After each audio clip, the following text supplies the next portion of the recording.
This is the #1 state sponsor of international terrorism, so I support the president's strike. We cannot allow an Iran with a nuclear weapon. I think we should trust President Trump, especially when it comes to foreign policy. How many people are going to have to die because this president just decided that he was going to do whatever he wanted to and to ignore our congressional authority? Every dollar that we spend bombing people in the Middle East is a dollar that we are not spending on our communities right here at home. And that last voice you probably don't know, Congressman James Tallarico. Yeah, he's with state congressman, and Congresswoman Jasmine Crockett. They're running for the Democratic nomination. On the other side, the first three names, Senator John Cornyn's got the job, Ken Paxton and Wesley Hunt want the job, and they first want the nomination. Today is Election Day in Texas, and joining us now is Senator John Cornyn. Senator, your thoughts about, #1, how you feel about the war today. We just got word that the meeting they were having to replace Khomeini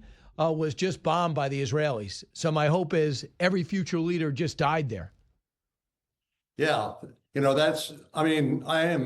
I'm just amazed at the incredible skill and proficiency of the United States military, and of course working with our closest ally in the Middle East, Israel. But I think the narrative that some people have about this is wrong.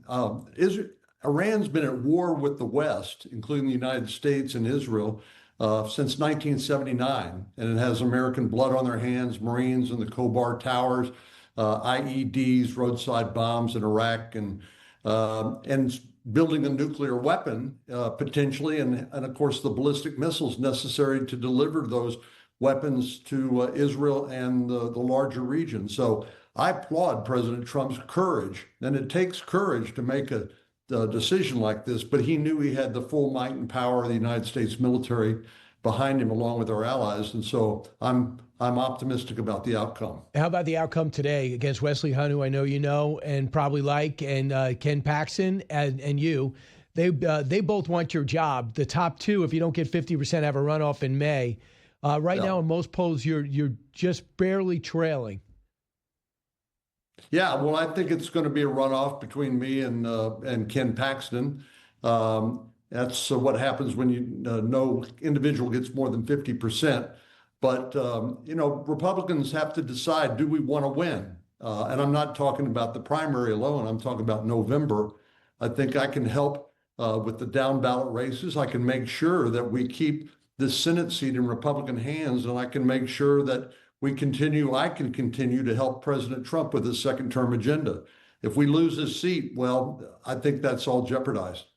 Does it concern you how low the turnout's been for Republicans in small and big elections since President Trump won?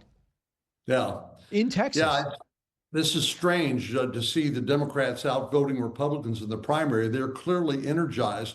But Brian, the reason they're energized, I believe, is because they see an opportunity to take this Senate seat if Ken Paxton's the nominee.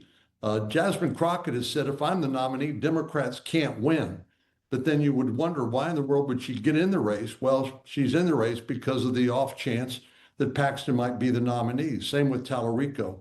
But they're running for the Senate in the wrong state. I mean, given their policies, and they should be running in California or some blue state, not Texas. They can't win here in November if I'm the nominee. So Tallarico seems to have the blessing of Hollywood. Stephen Colbert went out of his way to give him a big boost.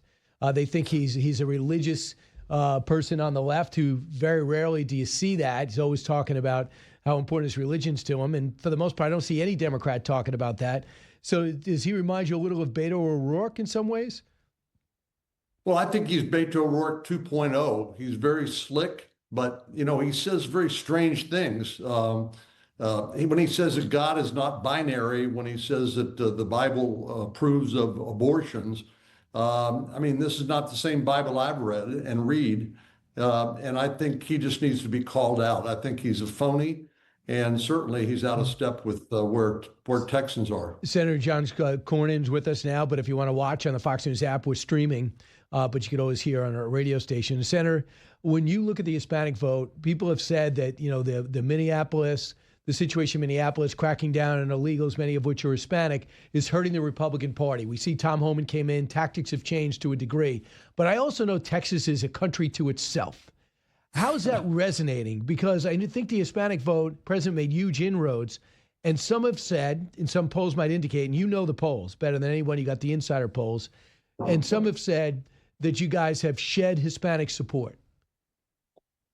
Well, I know President Trump gets strong Hispanic support and certainly did in his last election. I've always done relatively well, better than most in terms of the Hispanic vote. They're a really important part of our state, a growing demographic. And I think a lot of the success that I personally have had is based on trust. And it's a relationship. It's not necessarily because of political parties, because traditionally Hispanics have been Democrats, but they're conservative, they're people of faith, they're hardworking people, and I think those relationships count for a lot. So I do think that the enforcement of immigration laws remains critical. That's the reason President Trump got elected, because Biden did not enforce our immigration laws. And I think this is where the Democrats and the mainstream media get it exactly wrong. They think that Hispanics like open borders and non-enforcement of immigration laws. In fact, it's the opposite. They believe in law and order. They believe in enforcing the law. They want to be sure that the country is not overrun with people who are unvetted and who basically overwhelm the Border Patrol and national security. So the Hispanic population, the voters are important, and I continue to work with them and seek their support, and I'm optimistic they'll show up in November. Senator, you've had very hard jobs, one of which is trying to flip back and hold on to the Senate for Republicans. Looking at the midterm elections, I know about history, but where do you think you guys are at in the big picture in holding the Senate and holding the House? I know what you want, but where do you think you're at? Yeah, I think, the House is touch and go, Brian, to be honest. And as you point out, history is not on our side because historically, the party in power loses those seats in the midterm. But I don't think we've seen President Trump quite yet hit the campaign trail like he's capable of and like he enjoys doing and rallying the troops. The problem is he's not going to be at the top of the ticket, but clearly his agenda and his remaining 2 years in office are on the ballot. And so I think he can help quite a bit. But we've got a lot of work to do. And but I think, it's what's amazing to me is the Democrats, when given a choice, they choose exactly the wrong thing. You remember at the State of the Union when the president asked them to stand if they supported law enforcement against illegal immigrants, and they all sat on their hands. It should have been embarrassing to them. And the same thing now with Iran is eliminating this threat of a nuclear armed Iran and number one state sponsor of international terrorism. Democrats, which side do they choose? They choose Iran's side. I just don't get it. I think President Trump is right. The Democratic leaders in Washington, D.C. have just gone crazy. Well, here's what Tallarico would do. Listen to him talk yesterday, Cup 44. Well, I think it's underscored the stakes. These are not ordinary times in our politics. And I think people across the state of Texas, across the country, understand that we need to meet this historic moment. And it's why we have to bring people together. That's the only way we're going to win political power. It's the only way we're going to check this rogue executive branch. It's the only way we're going to get back to our constitutional principles. He's talking about checking the president with the War Powers Act.